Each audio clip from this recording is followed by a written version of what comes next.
Hey, scholars. Let's talk about chapter 2, which is all about the global economy. So how do we as operation managers learn to function globally and think globally? With the internet, the speed of communication and the speed of being able to make things happen, the world's getting to be a smaller place. So we have to know how to do business internationally. The chapter starts off talking about this Boeing 787 Dreamliner and how that was really an international operation. Honestly, if you go and read the press on the Dreamliner, it's not quite as optimistic and quite as rosy as what the authors present in the book here. There were a number of problems associated with the production of that airline or that airplane.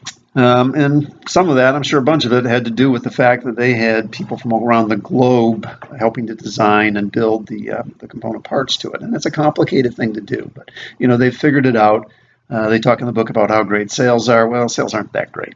Why? Because the strategy maybe wasn't 100% right, and that's part of being a product developer, which is, how good's your crystal ball? You're building an airplane that's 20% more fuel efficient, and oil prices go down to historically low levels. Then what's going to happen to the incentive for airlines to think about fuel efficiency? And they still like it, but are they going to pay extra for it? Are they going to replace a fleet of jets? Are the numbers going to work so that they can do that? Probably not for 20% fuel efficiency. So it just makes the product a little less interesting in the marketplace. So they're struggling with it there at Boeing, at least somewhat. So when we look at the international marketplace, we think right now about things like trade deals. We talked about NAFTA. We talked about the trade imbalance between the U.S. and China. And you look at some of the things that are being said in the presidential elections going on right now. It's 2016. And some of the things that certainly Donald Trump is saying.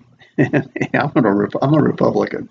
But I like NAFTA. I like open borders. I like free trade.